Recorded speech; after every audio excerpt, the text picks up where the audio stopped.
Boa noite todo mundo. Vamos começar mais uma aula. O que você não aprendeu sobre reter a atenção da criança? Nas últimas aulas, muita gente foi me falando, né, Joyce? Eu entro, oi Larissa, boa noite. Tá aproveitando a praia e ainda assistindo eu ao vivo, que linda! Boa noite, pessoal que tá chegando.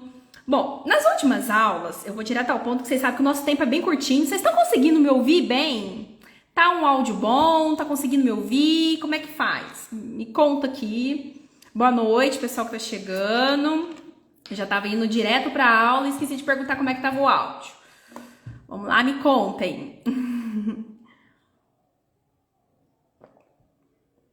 Bom, essa aula eu preparei pensando naquelas pessoas que estão ali com a criança, seja em casa, seja no consultório, e com dificuldades para reter a atenção dessa criança. A criança, ela pula de um lado para o outro, né? A gente já sabe, né? Criança não tem sossego, a mãe sempre fala, ela não para quieta, ela não sossega o facho, pula de uma brincadeira para outra. E isso faz com que eu não consiga manter ela engajada na atividade para estimular o cérebro dela, para estimular o aprendizado. E foi tantos pedidos, né, das últimas aulas, eu venho trazendo várias ideias sobre estimular a criança em consultório, estimular a criança em casa. E ainda assim as pessoas falando, Joyce, eu não consigo segurar a atenção dessa criança. Então eu preparei para vocês hoje a aula que vai ensinar vocês a segurar a atenção dessa criança. Mas não tem fórmula mágica, são estratégias que a gente vai entender o processo aqui aos pouquinhos. Então eu vou trazer 3 passos para você conseguir segurar a atenção da criança. Primeiro ponto que a gente tem que pensar é o que é atenção, né? A gente precisa saber, se eu quero reter essa atenção, eu tenho que saber o que é atenção. Atenção nada mais é do que a capacidade que a gente tem de direcionar a nossa consciência, o nosso foco de concentração e uma atividade ou outra, tá? Esse foco de atenção, que a gente chama de atenção, ele pode ser um ou mais direcionados para um ou mais fontes, né? Um ou mais estímulos. Por quê? A nossa atenção não necessariamente ela está concentrada numa coisa só. Existe a atenção que é concentrada. Então, eu estou fazendo isso aqui, eu só concentro nisso. Mas existem outros tipos de atenção. Nós temos a atenção alternada, que é aquela atenção, eu faço isso aqui e olho aqui. Então, por exemplo, uma criança que está copiando a matéria do quadro. Ela olha no quadro, olha no caderno. Olha no quadro, olha no caderno. Isso, ela está alternando a atenção dela. Ela alterna, ela troca de um objeto para o outro, do quadro para o caderno. Isso é a atenção alternada. Eu troco a fonte que está me fazendo o estímulo, tá? A atenção concentrada seria a criança olhando só para o caderno, ou só para a professora, só para o quadro. Isso é atenção concentrada. Quando ela troca do caderno para o quadro, ela tá alternando essa atenção, tá? E tem a seletiva também, que é eu selecionar. Então, aqui onde eu tô no ambiente, tem várias coisas acontecendo. Tem de cá, do lado de cá tem uma parede cheia de recursos, do lado de cá tem mais computador, de lá tem janela, tem luz, tem muita fonte de informação aqui. Eu seleciono somente essa que tá na minha frente. Então, é a atenção que seleciona um objeto ou outro para mim prestar atenção. E esses tipos de atenção, eles vão se misturando ao longo do dia. Então, uma hora a gente está usando a alternada junto com a concentrada, outra dividida, e assim a gente vai seguindo o nosso dia. Então, a gente já entendeu o que é atenção. Então, agora vamos passar para as estratégias para a gente reter a atenção dessa criança para o que a gente está propondo, tá? Antes de tudo, marco 0, passo 0. Antes de começar a tentar reter a atenção dessa criança, você precisa pensar nas condições da criança e do ambiente. Então, essa criança tá alimentada ou ela tá com fome? Ela tá com sede? Ela tá com vontade de ir no banheiro? Ela tá com sono? Ela tá cansada? Tudo isso vai fazer com que essa atenção da criança não fique naquela fonte que você está tentando, naquele jogo, naquele objeto, naquilo ali. Isso tudo vai distrair a criança, porque imagina você morrendo de fome, tendo que copiar um caderno inteiro cheio de coisas. A sua cabeça só fica assim, que horas que eu vou comer? Que horas que eu vou comer? Sabe quando a gente está no trabalho? Quem marca ponto, né? Quem trabalha registrado, né? CLT, que vai lá, tem que bater o ponto para sair pro almoço. Quando vai dando a hora do almoço, a barriga vai roncando, você não fica olhando no relógio de minuto em minuto, pensando assim, que horas que eu vou sair para comer? Não é só pensando no almoço, só pensando em comer, porque você tá com fome. A mesma coisa acontece com a criança. Se ela tá com fome, com sede, com vontade de ir no banheiro, cansada, com sono, ela não vai conseguir manter a atenção em você. Eu uso de estratégia. Não marcar atendimento depois da aula da criança se ela estuda à tarde. Por quê? Porque ela vai estar cansada. E não marcar, se ela estuda de manhã, não marcar em seguida ao almoço, marcar um pouquinho mais tarde. Então, se ela chega em casa por volta de 11 horas, eu vou marcar atendimento lá para as 2 horas da tarde, 1h30, 2 horas. Porque dá um tempo para essa criança almoçar, descansar, para ela poder vir para o atendimento. Se ela estuda à tarde, depois da aula, não tem atendimento. Então, eu não atendo criança à noite. Justamente pela questão do cansaço e do sono. Ela não vai conseguir manter a atenção. Entendeu? Então, esse é uma das condições que ela precisa ter. A outra condição que eu falei, o ambiente. Você tem que minimizar a quantidade de distratores que tá ali no ambiente. O que é distrator? Qualquer coisa que pode distrair a atenção dessa criança. Então, esse ambiente, você precisa tirar todas as telas desse ambiente. Então, não é um ambiente com televisão, com celular, com videogame. A não ser que esse for o seu recurso. Mas se isso não for seu recurso, você vai tirar do ambiente. Joyce, mas eu tô estimulando meu filho em casa. Então, estimula ele no quarto. Não vai estimular ele na sala com a TV ligada, porque isso não vai ser uma estimulação. Tá? Ele não vai prestar atenção em você, ele vai olhar toda hora para o desenho e vai perder essa concentração. Então, você tem que tirar do ambiente tudo que vai distrair ele. Então, você vai para um ambiente que está mais limpo. Sabe o que muita mãe faz? Leva a criança para a cozinha, porque na cozinha geralmente não tem TV, não tem brinquedo, não tem nada. Então, ela coloca aquele material em cima da mesa, a criança consegue concentrar um pouco mais, né? Ou para o quarto dela, ou para algum ambiente da casa que não tem esse monte de coisa, um monte de informação que vai distrair a atenção dela, tá?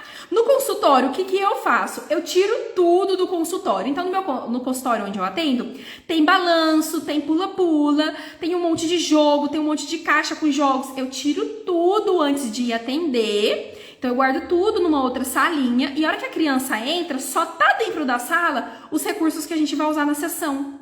Então, se você, mãe, vai estimular em casa, separa um espaço da sua casa que não tenha muita coisa, videogame, televisão, essas coisas. No consultório, a gente consegue controlar mais. A gente tira tudo de dentro da sala e deixa só o que a gente vai usar de recurso. Então, quando a criança chega naquele ambiente, não tem muita fonte de informação. A fonte de informação que tem é a que você quer que ela preste atenção. Então, essa estratégia de limpar o ambiente é muito importante. Então, a gente vai agora para o passo 1. O primeiro passo para você ter a atenção da criança é criar vínculo com essa criança. Como que você cria vínculo com essa criança? A primeira coisa é fazer uma aproximação dessa criança. Deixa a criança começar a explorar o material que você propôs ali. Deixa ela olhando e você se aproxima dela mais ou menos no mesmo nível de ativação que a gente fala. O que é nível de ativação? É a energia que ela tá. Então, eu vou dar exemplos. Se essa criança tá brincando super empolgada, correndo, pulando, gritando, você vai chegar um pouquinho a menos de energia. Porque que você quer? Acalmar um pouco essa criança. Se ela tá correndo, gritando, pulando, ela não vai prestar muita atenção em você. Então, você chega um pouquinho a menos de energia, mas você também tem que chegar animada. Chegar animada, conversando mais alto, falando mais rápido. Se essa criança tá muito borocochô, muito lenta, falando um bestinho, não tá muito animada, você chega um pouquinho mais animada que ela perto dela. Dá uma animadinha nessa criança, porque se ela estiver muito pro cantinho, ela também não vai prestar atenção em você. Então, o nível de ativação da criança é esse. Se tiver muito alto, você chega um pouquinho mais abaixo. Se tiver muito baixo, você chega um pouquinho mais alto perto dessa criança. E quando você chega perto dessa criança, não chega enchendo ela de perguntas não, porque senão ela não vai prestar atenção em você. Quando você chega com muita pergunta, ela não dá conta daquilo ali, porque é muita coisa para ela. Então você chega e começa a fazer pequenas imitações, só vai se aproximando dessa criança, tá? Você vai se posicionar na frente dessa criança. Então a criança tá aqui, eu tô sentada aqui, você vai sentar na frente dela, tá? Cuidado para não invadir o espaço dessa criança, cuidado para você não ficar encostando, pegando. Ninguém gosta de sentar ao lado de quem fica pegando no rosto, apertando, cutucando, nada disso, tá? Não é assim que você vai chamar a atenção da criança, cutucando ela para ela olhar para você. Você vai sentar na frente dela. E quando ela estiver na sua frente, você vai começar a seguir o comando dela na brincadeira, tá? Então ela vai ser a líder da brincadeira. Do jeito que ela está brincando com aquele material, você vai tentar entrar também. Então se ela tá pegando blocos de montar, você pega um bloco e entrega na mão dela. Se ela tá tentando fazer alguma coisa, você pode pegar e tentar ajudar ela.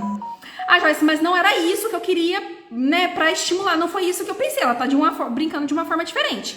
Calma, você vai chegar lá de propor a sua forma. Mas não é chegar falando, você vai fazer assim, assim, assado. A criança não vai prestar atenção assim.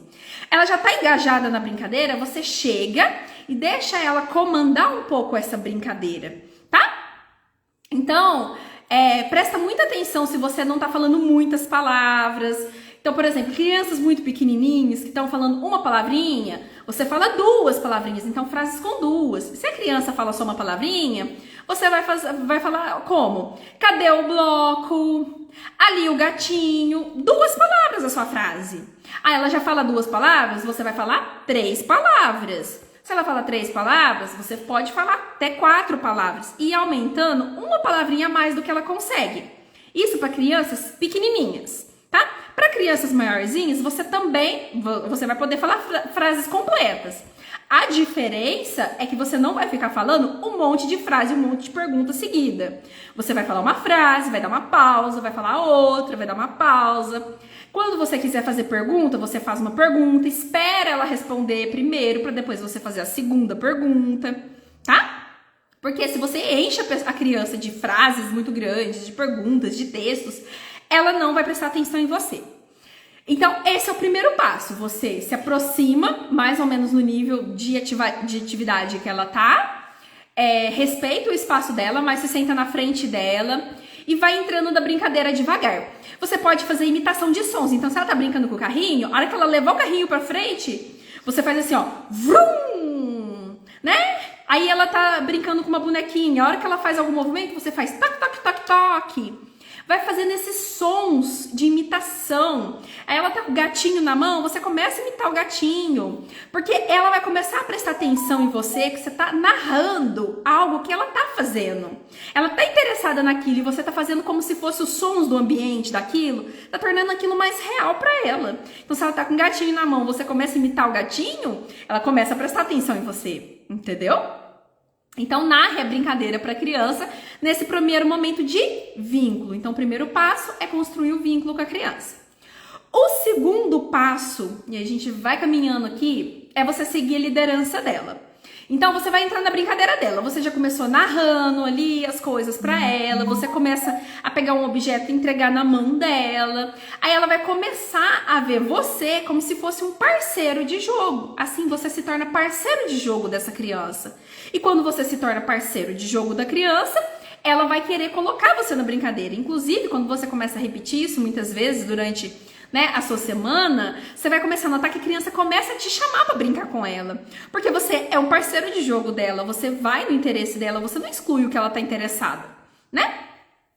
Então, você entra na brincadeira dela e ela vai mostrando algumas ideias do que ela tá brincando e você vai entrando nessa brincadeira.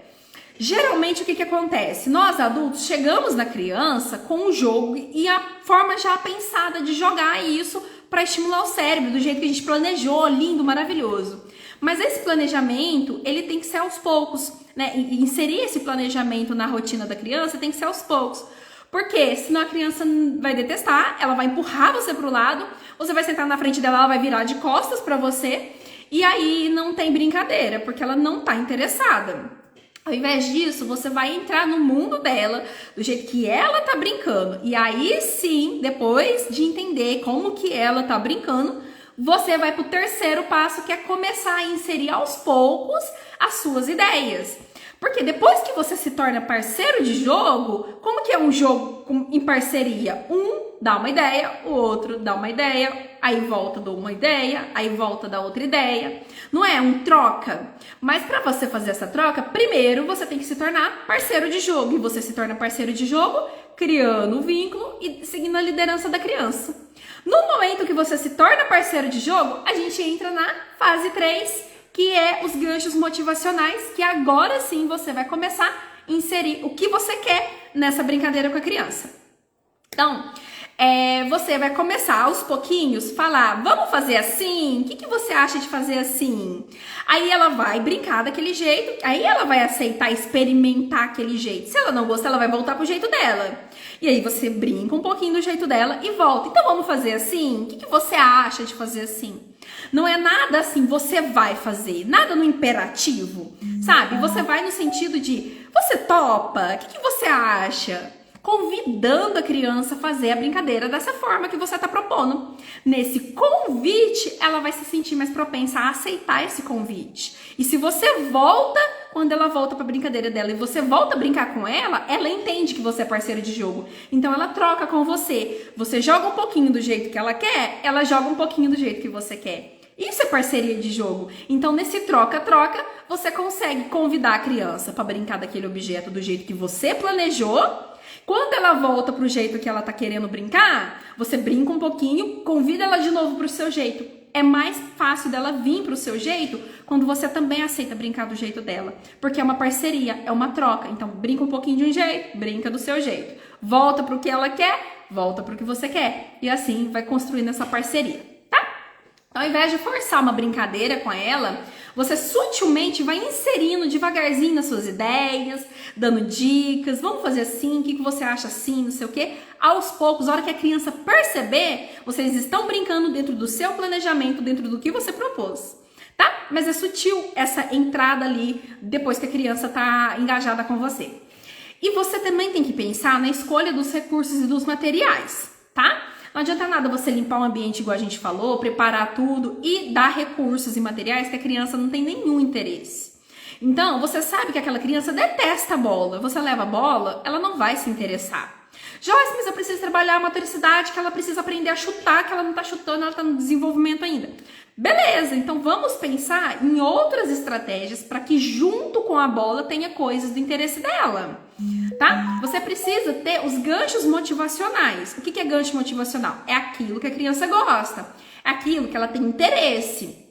Se a criança gosta de carrinho, você pode fazer um combinado de carrinhos e bolinhas pequenininhas entre que um carrinho joga uma bolinha pro outro e aí depois você passa por uma bola grande e você chuta para ela e ela chuta para você, vocês imitando os carrinhos. Mas é uma construção a partir do que ela tem interesse. Se ela tem zero interesse naquilo e você leva para a sessão ou você vai estimular ela em casa com aquilo que ela nunca gostou de brincar, ela não vai se interessar, ela não vai ter atenção.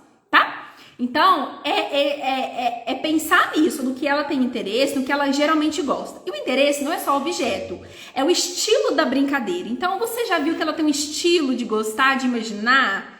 Não precisa ser aquilo que ela brinca sempre. Você pode trazer uma ideia dentro do seu planejamento de algo que você queira trabalhar e que ela vai imaginar, que está na brincadeira de imaginação que ela gosta. Ah, ela gosta muito de brincar de casinha e eu quero trabalhar algumas questões sociais, de família. Você pode pegar isso que você quer trabalhar com ela e trazer para dentro dessa brincadeira de casinha. Você pode trazer tudo que a gente vai estimular o cérebro para dentro da brincadeira que a criança gosta, para dentro do estilo que essa criança gosta, tá? E sugerindo as mudanças devagarzinho até que ela consiga adaptar e vocês vão ver que ela já tá engajada na sua brincadeira do jeito que você queria, tá? Mas é sempre bom saber que existem interferências que podem atrapalhar ainda. Então, ó, mesmo que você limpou o ambiente, mesmo que você preparou a criança, você seguiu esses 3 passos que eu ensinei agora, criou vínculo, seguiu a liderança da criança, criou os ganchos motivacionais, ainda assim pode sofrer interferência sensorial, por exemplo. A interferência sensorial, ela acontece pela criança receber esses estímulos. Lembra dos 5 sentidos que a gente tem? Olfato, tato, paladar, visão e audição? Então, a criança recebe ou muito forte esses estímulos ou muito fraco. Então, a criança que ela é hiperresponsiva, ela recebe um estímulo muito forte. Então, por exemplo, é muito comum em crianças autistas ser hiperresponsiva à luz e a som. Então, ela recebe esse estímulo muito forte, ou seja, ela se incomoda com barulho, com luz. Pode ser que uma criança seja hiperresponsiva de som e não ser de luz? Pode acontecer. Então, o que você vai fazer? Reduzir o barulho, que é aquilo que incomoda ela, e a iluminação pode deixar do jeito que tá. Ah, não, ela é hiperresponsiva com a luz, então eu tenho que diminuir a luz e as outras coisas tranquilo. Então você tem que observar se essa criança tem algum estímulo ali que tá incomodando ela. E o contrário do hiperresponsiva é o hiporresponsiva, que é quando ela recebe pouco estímulo. E aí o que acontece? Ela fica mais agitada, ela precisa de mais estímulos ainda. Então, se ela é hiporresponsiva, de movimento, por exemplo, é aquela criança que corre o tempo todo. Ela corre o tempo todo. Então, provavelmente ela é uma criança hiporresponsiva. Ela precisa estar movimentando muito para ela sentir um pouco do movimento. Ou ela quer um barulho muito alto, porque ela é hiporresponsiva ao som. Isso é mais raro. Geralmente o hiporresponsivo é o movimento, tá? Ou a luz também. Então ela quer uma coisa que brilha muito, que mexe muito, que tá muito barulhenta, porque o estímulo tá recebendo meio fraco para ela. Então você tem que aumentar essa quantidade de estímulos para essa criança, tá? Uma ideia, que é o que mais fala, Joyce, se eu tô com uma criança que é hiporresponsiva a movimento, então ela corre muito, ela movimenta muito, então é muito difícil trabalhar com ela. Crie estratégias para ela se movimentar paradinha enquanto você joga. É uma ideia que eu dou, inclusive, para professoras, para essa criança diminuir esse movimento em sala de aula. Aquela criança que corre na sala o tempo todo. Não sei se vocês já ouviram falar do disco de equilíbrio, que é uma bolinha, é tipo uma meia bola que você firma no chão e tem uma pranchetinha em cima. Então, tipo, a bola fica aqui e você tem que ficar equilibrando aqui. Você põe um pé de cada lado e ela tem que ficar equilibrando isso aqui em cima da bola. Nisso, o pé dela vai movimentando, a perninha dela vai movimentando. E aí causa essa sensação de movimento que ela precisa, mas ela tá sentadinha, parada com você, jogando ali alguns recursos que você separou. Isso pode ser dentro de sala de aula, dentro de consultório, na sua casa. Já aconteceu com crianças que têm TDAH, por exemplo, serem hiporresponsivas ao movimento. É muito comum. E aí, o que acontece? As mães falam assim, ela não para comer. Então, o que a gente põe? A gente põe esse disco de equilíbrio embaixo da mesa para ela parar, sentar e comer. Fazer aquela refeição mais tranquila. E a perninha tá ali, equilibrando em cima do disco. Essa estratégia é muito boa para essas crianças, mas você precisa avaliar se ela realmente está sensível a tá faltando esse estímulo ou se é só uma agitação dela mesma, tá? Mas se for da sensibilidade, né, dessa interferência sensorial, esse disco de equilíbrio vai resolver seus problemas, tá bom? Outra estratégia que você pode criar é o circuito de atividades. Então, Joyce, eu tô com uma criança que é TDAH, ela não para quieta, mas ela não tem interferência sensorial, né? O disco não vai resolver tanto pra mim. Não vai. O que vai resolver para você? Criar um circuito de atividades. Então, como que você cria esse circuito? Você separa ali 3, 4, 5 atividades. Depende do quê? Do seu planejamento. Do tempo que você vai parar em cada atividade. Do tempo que a criança consegue em cada atividade. Do tipo de atividade que você quer. Do que você planeja como objetivo daquele encontro, daquela sessão, ou do que você está fazendo em casa, tá? Então, dentro do seu planejamento, você vai escolher uma quantidade de atividades para fazer. Eu sugiro de 3 a 5. 5 é o máximo que você vai conseguir, porque a ideia é não ficar muito tempo, né? Eu sempre gosto da ideia de 40, 50 minutos, mais do que isso eu acho pesado para criança. Então, se a gente está pensando ali em 50 minutos, 5 atividades vai ser 10 minutos em cada atividade. Então, eu acho que é o limite máximo para a gente fazer para uma criança que tem baixíssimo limiar de atenção. Se ela consegue mais tempo, reduz a quantidade de atividades, tá? E aí, o que você faz? Você faz tipo uma brincadeira de gincana mesmo. A gente vai ficar 10 minutos nessa atividade, 10 nessa atividade, 10 nessa atividade, depois volta e roda de novo.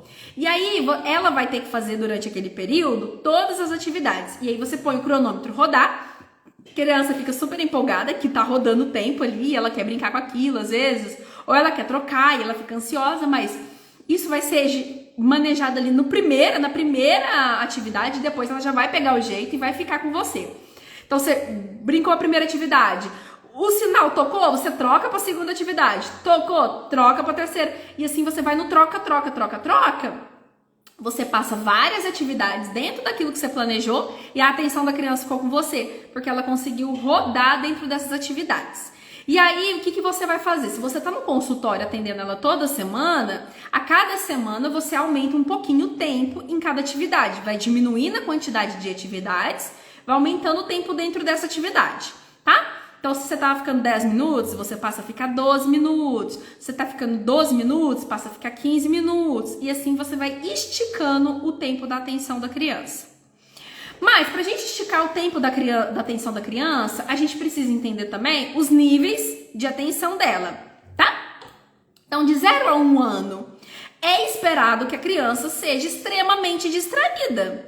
Ela não vai conseguir permanecer com a atenção mais de 5 minutos. Então, a média que ela fica na atenção numa coisa só vai ser de 3 a 5 minutos. Quem trabalha com os pequenininhos, igual eu trabalho, vai ficar ali muitas atividades, pouquinho tempo, tá? De 1 a 2 anos, é esperado que ela concentre numa tarefa que ela escolha, que ela tem interesse, mas ainda assim é pouco tempo, é de 4 a 10 minutos.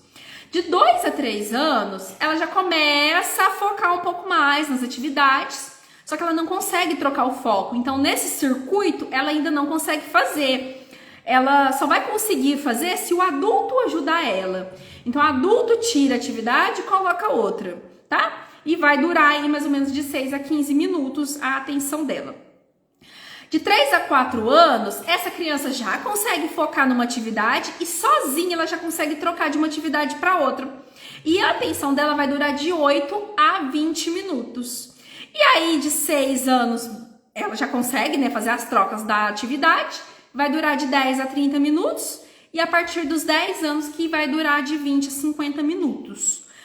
Dá para me esperar que uma criança de 3 anos fique comigo 50 minutos de sessão ou 50 minutos em casa jogando uma mesma atividade?